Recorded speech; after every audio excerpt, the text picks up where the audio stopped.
Hello everyone to another Northern Lizard tutorial, and I'm here to show you the best way, without any perks like Aristocrats or like Bloodied, to basically build your character for heavy weapons. I'm covering personally power armor, as I use power armor for most of my heavy builds.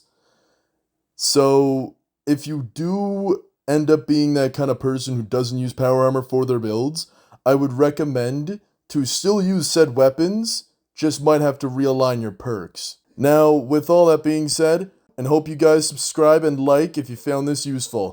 Hope you're feeling wonderful. Anyways, let's get right into it. So as you can see, we're right outside of Morgantown Airport. Now here is where I'm going to be testing the weapons due to the high amount of Scorched. I do have one gun that isn't particularly good against them called my Zealot minigun, so it will do a little bit of extra damage, but however, I know it might seem stupid, but just do the math and take 50% off of what I'm doing. Anyways, I hope without any other confusions we can get into this. You can see it right here, sadly, Zealot. You farm a lot of ammo, as you can see here, and the short flamer will be good at nighttime, maybe. And then the 50 cal will also be tested. Anyways, so we're gonna probably head into either the town of Morgantown Airport, or the town itself. Probably gonna head into the town here. We'll test out the short Gatling first. As you can see, there's a guy walking upon the wall here. We're just gonna shoot him, and you can see 229 damage, which is really good. I only had to use 2 bullets, and if you have a perk called Scroungerer, you can end up getting more bullets, level up there, and you can basically not lose ammo. As you can see here, I used very few bullets, and now I have 16 bullets. And I mean, I've even now got 44. And then there's this guy over here. We could take care of him very easily if we use the Zealot high-speed minigun. Now the shredder you see on the end is good for up close, and if you take all the 5mm out, it can end up being a melee that uses only AP, but I'm going to use the bullets here. And as you can see, blew his head off, somehow didn't destroy it, and with the shredder, it spins... Oh. And here's a demonstration of that shredder. So it adds on to the actual bullet itself. So it could make a really good weapon if you can farm up said ammo with Scroungerer. Now, I'm going to look around here, and you will see that I, with all this ammo dropped, can now just use this as a chainsaw. Or like Mr. Handy's buzzsaw hand.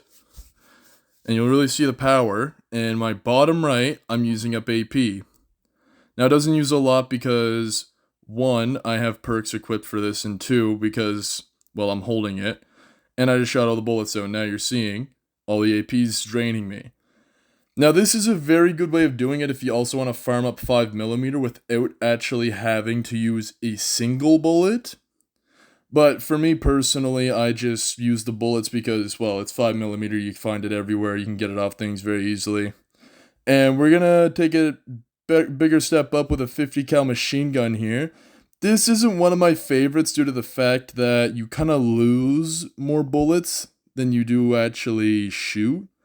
So it's kind of like counterproductive if you think about it. I don't really use it much because of it, but if it's your only option, I'd probably end up using it. So I am now in the high school here, and we will be testing out the 50 cal machine gun, as I had said before. Now, there are power armor stations to the right here, some I didn't cover in my other video. So, now that we're here, we're going to test it out on these guys. These guys are really honestly nothing to the machine gun, I know, but to bigger enemies, you will lose out on more ammo. So this is more of an ad clearing kind of gun, not exactly a go-to kind of like powerful minigun. So you can see that there are some that give you like 12 rounds, but then there's some that also give you like 4 or 5. It's very iffy, which is why I like the 5mm short Gatling more. But the 50 cal machine gun, it's not horrible, it's just very... How do I say it? It's more or less just counterproductive. Now the flamethrower over here might do more damage because it's getting close to night. I'm not 100% sure if it is night right now, but I should be able to do base damage, yep. And I mean, as you can see there, I just melted through them, doing 78 to the head. Now, this seems to be normal damage, so I'm going to assume that it's still somewhat daytime. Gonna open the door here, and you can see that there are more guys here, and then you just see them get melted. I'm assuming it just turned night because it just went to 90. And I mean, this honestly is pretty good for, in my opinion at least, ag clearing out of all of the guns. Purely because, I mean, it just spews flames and you can end up getting your fuel back pretty easily. I mean, for every little bit of fuel you put in, you could probably make about... For every one, you could probably make 8 back. And as you can see, you got Scrounger. So even in things like that briefcase, you can get a lot. And in bodies, you can get a lot, like that 21 fuel. These guys... Oh, this guy's going red. I don't know why these guys are glowing red. This is definitely strange. Anyways, okay, I don't know why that barrel just exploded. Do they just keep spawning in here?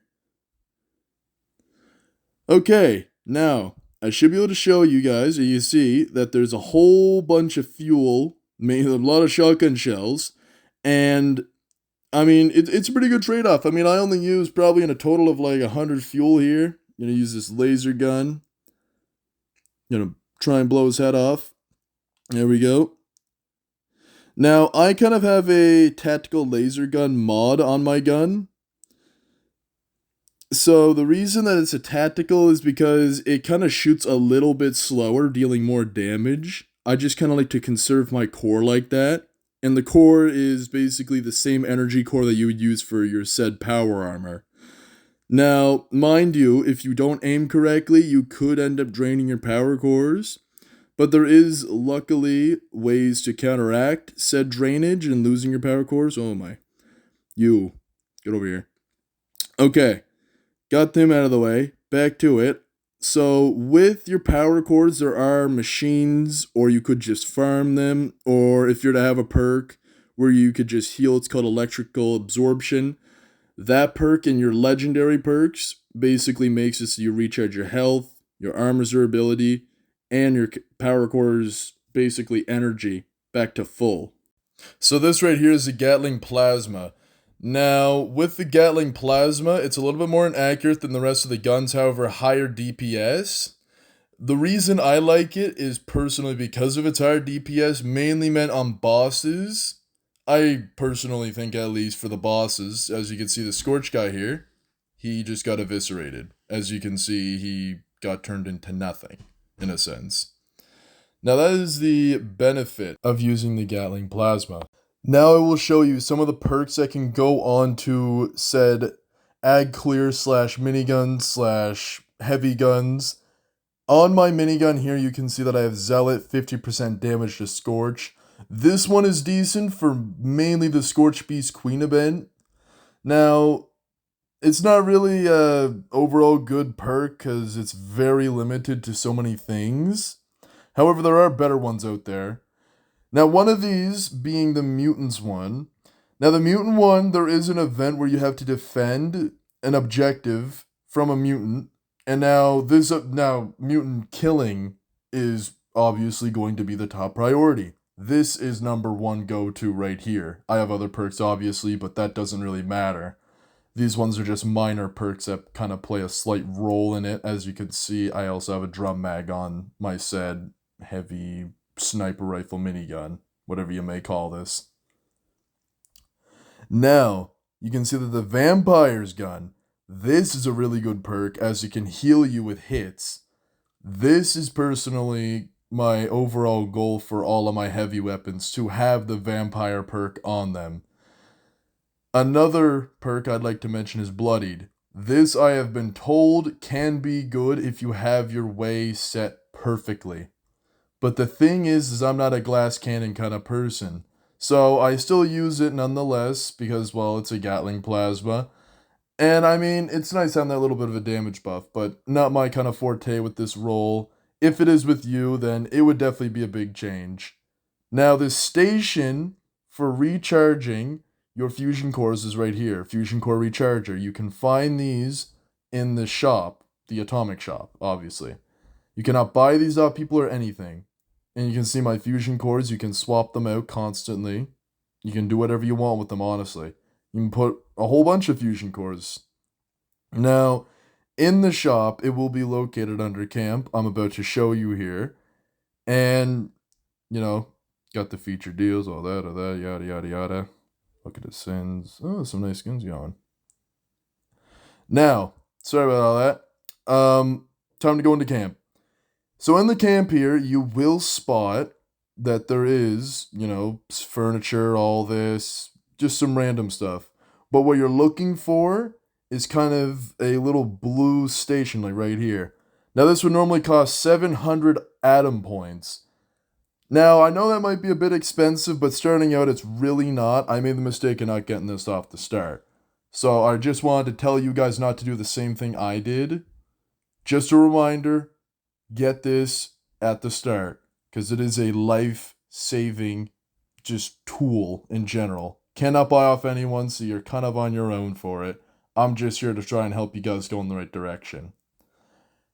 And, I mean, as you just saw, shot my little Gatling there for a minute. In the Gatling laser, I can now put my kind of dead fusion core in, reload, put a fresh one in. And then I go in there, and what do? I take a fresh one out. And just like that, I'm back with all my cores. So, I mean, hopefully this is a good demonstration for you guys to look at and everything. And yeah, so if you guys had enjoyed the video, I really want you guys to honestly just show support. Give me other options or tutorials you guys really need or want or haven't seen updated to 2024. Because that's what I'm trying to do, is refresh tutorials or innovate on new ones. But anyways, if you guys really liked the video, please go down below, like and subscribe. And I hope that this can get out to all your friends and everything. Starting out young, still getting in the groove of it. But I feel like I'm getting somewhere. Because you know what? You guys are holding me up. And I'm better be encroaching on 1,000 views. And hope to see you guys in the next Northern Lizard tutorial.